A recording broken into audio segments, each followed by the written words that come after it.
Okay, going to talk about mental disorders, okay, mental illnesses. So, I'm going to start out by saying that, a lot of people, they get diagnosed with a mental disorder or an illness, or maybe they diagnose themselves, and what this does in their mind is it tells them that something's wrong with them, right? And what then happens is you kind of victimize yourself, right? If you're told that you have a disorder or an illness, you put yourself in a hole of victimization, and it affects your behaviors. It makes you think that I behave this particular way because I have this disorder, and I can't do this particular thing because I have this disorder, right?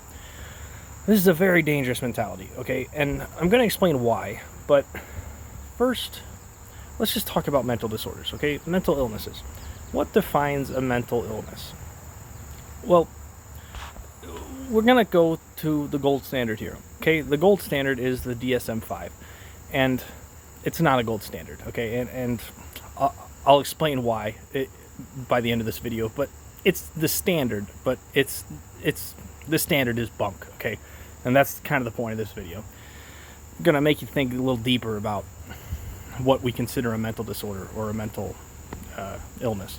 So, according to the DSM-5, a mental disorder is a syndrome characterized by clinically significant disturbance in an individual's cognition, emotion regulation, or behavior that reflects a dysfunction in the psychological, biological, or development processes underlying mental functioning. So that's kind of a mouthful, but in short, it can kind of be summed up as a mental disorder is a condition that causes a disturbance and ultimately a disturbance in one's function. So it's a condition that causes dysfunction.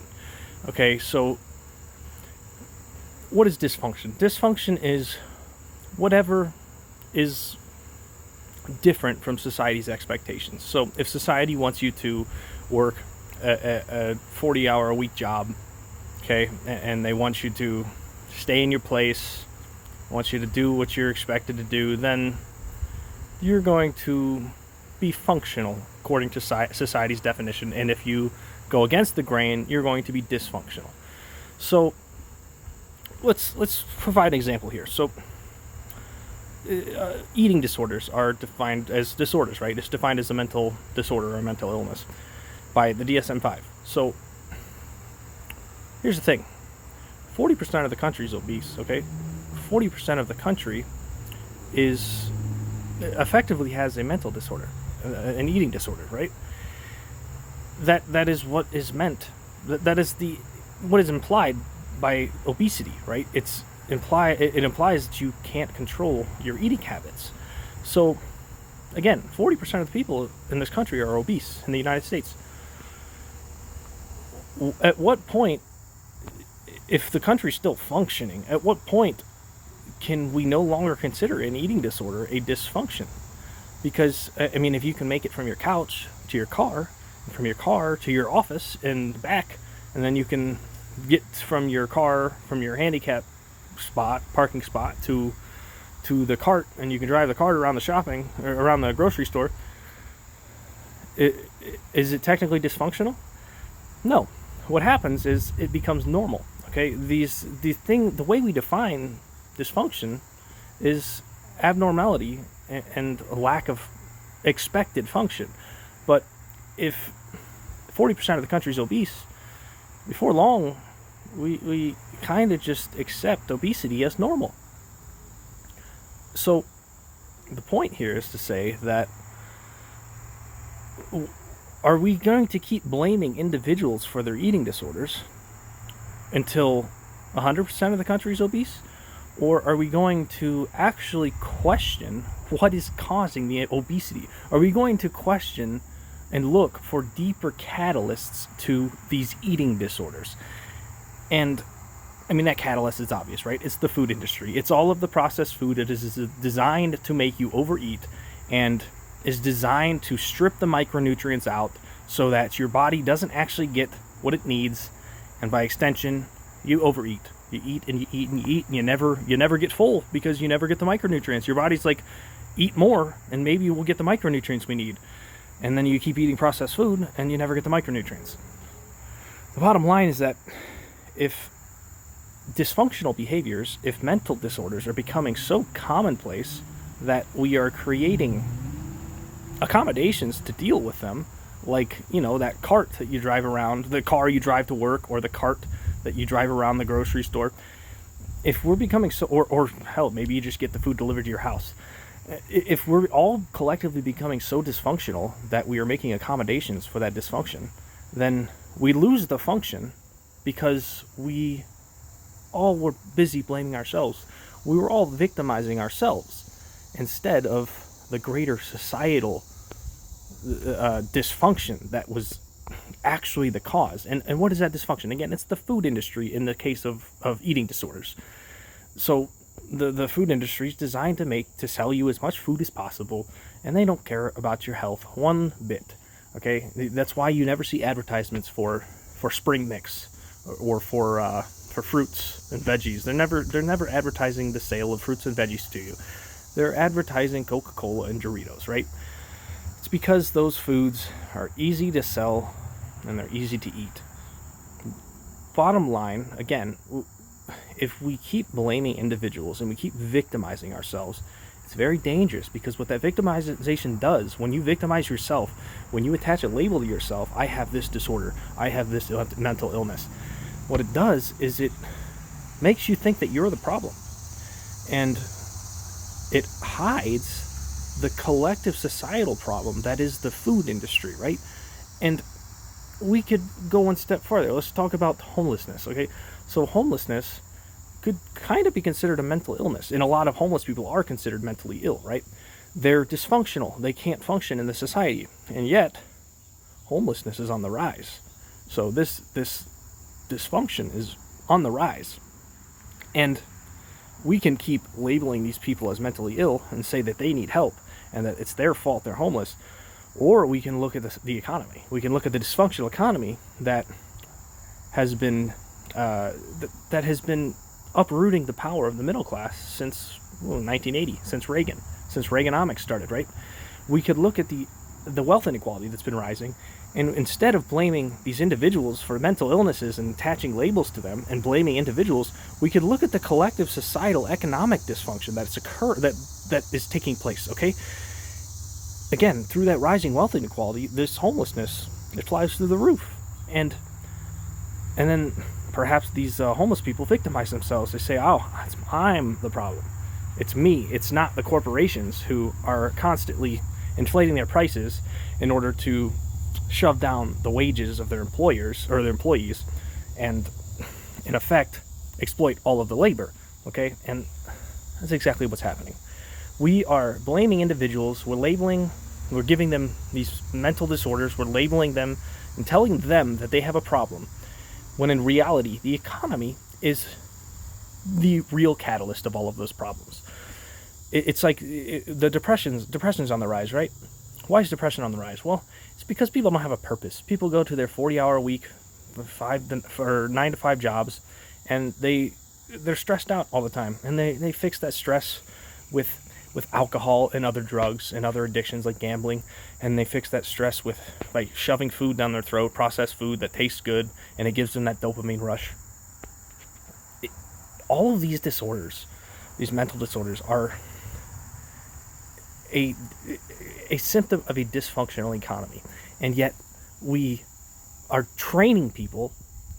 We're training psychologists. We're teaching them in academia to look at these mental disorders in isolation rather than as a collective societal problem. This is a very important conversation to have. Okay, we cannot keep looking at these problems as individual conditions. They are a societal condition, and all of them stem from a fucked up economy. Okay, so again, back to that DSM-5 definition.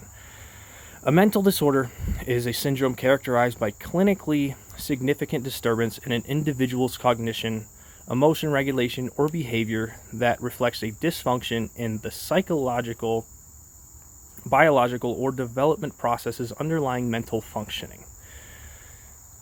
So, in reality, society, the economic reality of this country is causing all of these problems. And instead, we say a mental disorder is a syndrome characterized by clinically significant disturbances in an individual's cognition, emotion regulation, etc.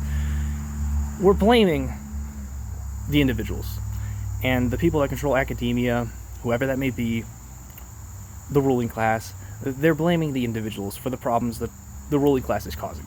We are creating a two-tier system, a caste system between the ruling class, who is free from all this stress, this economic stress, and they're free to eat healthy. They're free to focus all their time putting their efforts into their own health and their own well-being. And again, the rest of the middle class, the working class, the middle and lower class, they're so stressed out all the time that they're falling into these mental illnesses, and then they're told that it's a problem with them rather than with the collective society. Okay, it's not going to work long term. We have to change the conversation around these mental illnesses and these mental disorders. There's a lot of people who are now calling trans people gender dysphoria. They're calling gender dysphoria a mental illness. Now, gender dysphoria it's abnormal, right? But again, just like obesity, just like depression, it's becoming more normal, especially among younger generations. And every now and then you get that right-wing Republican senator who has a child that is transgender or gay or whatever, and it hits home, and it's going to continue to keep hitting home until people wake up and realize that these mental disorders affect everybody. Nobody is free from them. And if we think about transgenderism and homosexuality, what's something they have in common? Well, they're not good at reproducing, right? And they're not good at reproducing because, well, ultimately, homosexual people are not going to be reproducing with the opposite sex. And if transgender people are getting gender swaps, if they're getting sex changes, they're not going to be able to reproduce either. Seems to me like this is like an evolutionary response, like an adaptation to the homelessness. It seems like our genes are expressing them in such a way that's like, hey, you better stop having children, otherwise they're just going to end up homeless on the street, and then that homelessness is going to lead to more crime, more homelessness, etc. It's just, in effect, that this LGBT community is literally, it's not a mental disorder, it's a mental adaptation. It's not a disorder, it is literally trying to correct the disorder. It's trying to correct the economic disorder that is causing all of these mental illnesses to rise.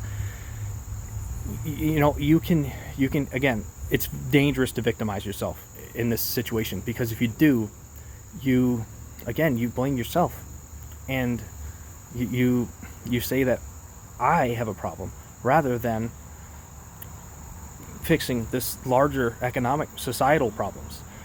And if you stay in this mindset that it's your fault, then you spend that much less time fixing the greater societal problems, the greater economic problems. That's why it's dangerous to victimize yourself. It's because ultimately the ruling class is not going to save us here. It's us who have to save us. If you're clinically depressed, you have clinical anxiety or anything, maybe you're... listen, I have nothing against the LGBT community, but if you find yourself in one of these groups with one of these mental illnesses, right?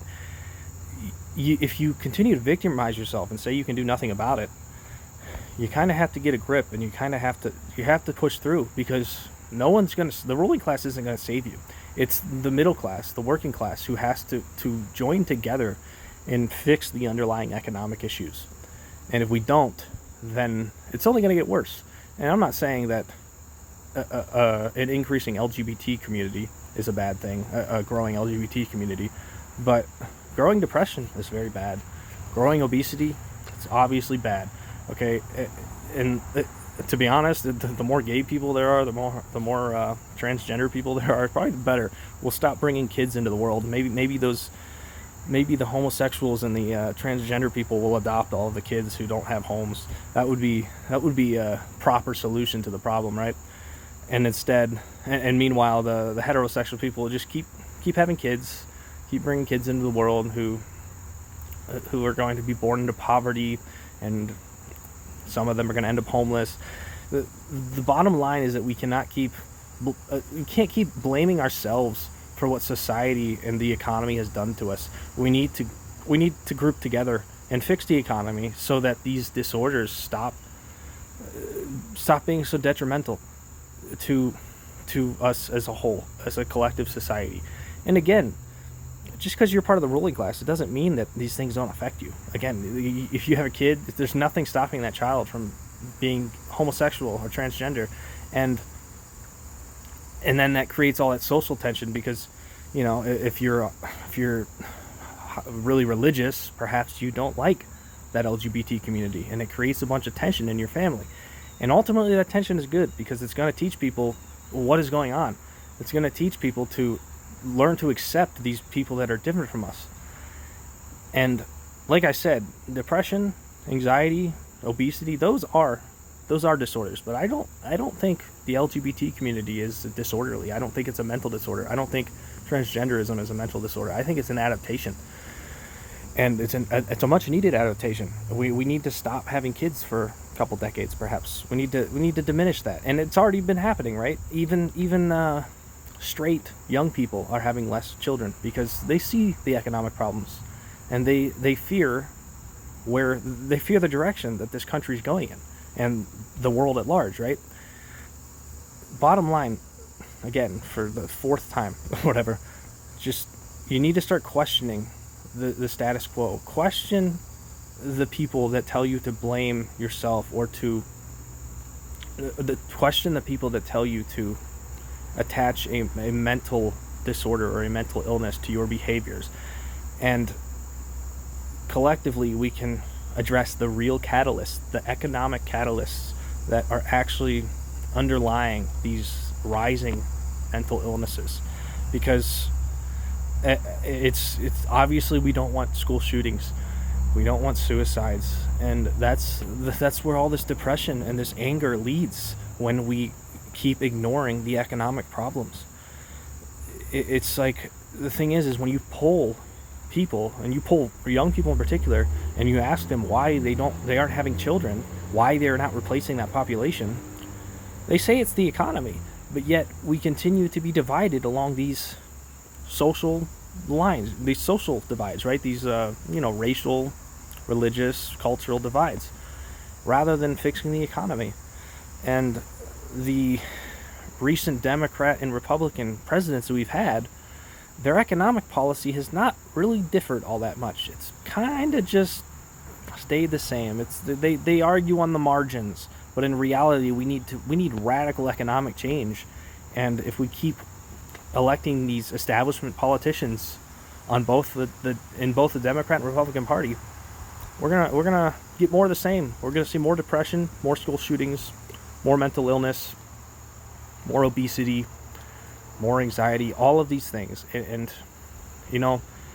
I don't want to. I suffered from depression for 10 years. I was never diagnosed, but I know what depression is. Everyone knows what depression is. Everyone's been depressed, maybe not clinically, but everyone knows what depression is, and it's a bitch.